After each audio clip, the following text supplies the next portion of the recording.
For the first time since President Trump launched that missile attack last week, Assad tells the AFP that the chemical attack that prompted it was, quote, a 100% fabrication. Let's take a listen right now. It's not clear whether it happened or not, because how can you verify a video? You have a lot of fake videos now, and you have the proof that those videos were fake, like the white helmets, for example. They are Al-Qaeda, they are Nusra Front, who shaved their beard, wore white hats, and appeared as humanitarian heroes, which is not the case. The same people were killing Syrian soldiers, and you have the proof on the internet anyway. So the same thing for that chemical attack. We don't know whether those dead children, were they killed in Khan Sheikhoun, were they dead at all? Who committed the attack, if there was attack? What the material? You have no information at all, nothing at all, no one investigated. So you think it's a fabrication? Definitely, 100% for us it's fabrication. We don't have arsenal, we're not going to use it. And you have many indications if you don't have the proof, because no one has concrete information or evidences. But you have indications. For example, less than 2 weeks, around 10 days before that attack, the terrorists were advancing in many fronts, including the suburbs of Damascus and Hama, which is not far from Khan Sheikhoun. Let's suppose we have this arsenal, and let's suppose that we have the will to use it. Why didn't we use it when we were retreating and the terrorists were advancing? Actually, the timing of that attack, or alleged attack, was when the Syrian army was advancing very fast, and actually the terrorists were collapsing. So why to use it if you have it and if you have the will? Why to use it at that timing, not when you are in a difficult situation? Logically, this is first. Second, if you want to use it, if you have it and if you want to use it, again, this is if we suppose, why to use it against civilians, not to use it against the terrorists that we are fighting? Third, in that area, we don't have army, we don't have battles, we don't have any let's say object in Khan Sheikhoun, and it's not strategic area. Why to attack it? Well, what the reason? Militarily, I'm talking about military from a military point of view.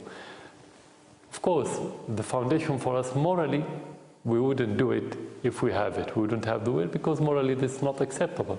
We won't have the support of the public. So every indication is against the whole story. So we can say that this play that they staged doesn't hold together. The story is not convincing by any means.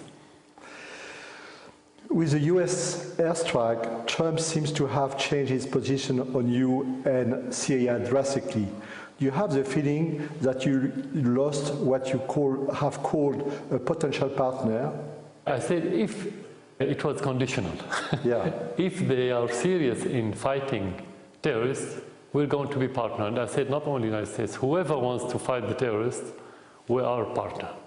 This is basic for us, basic principle, let's say.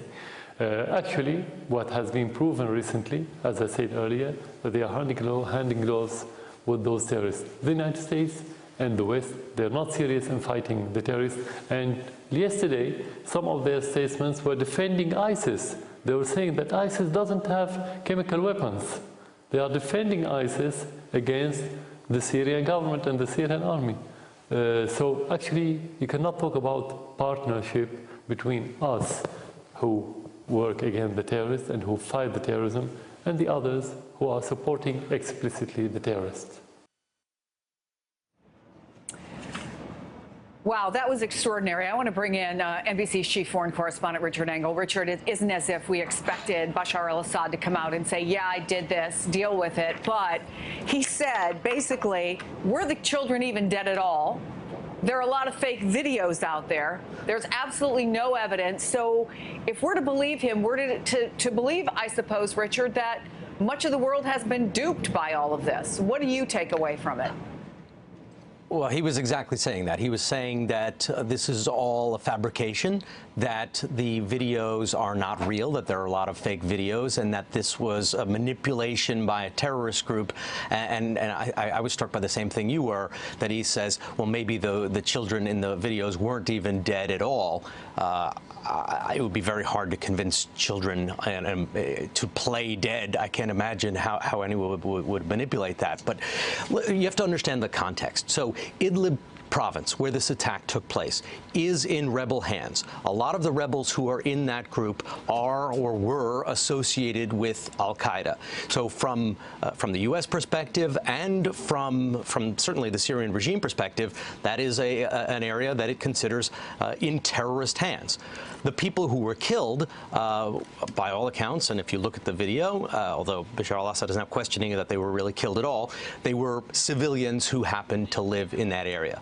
And if you listen to what Bashar al-Assad says, and he's been saying this and his entire regime has been saying this for years now, that he is a force against terrorists, that the world should line up behind him because only through his leadership and his military campaign will Syria rid itself of this scourge of terrorists.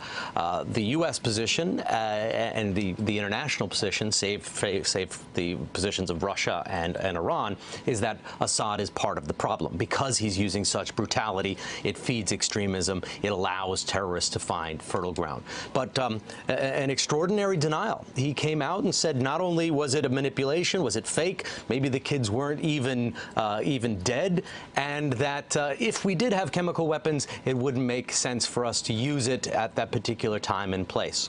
So I think it will get some attention, this interview.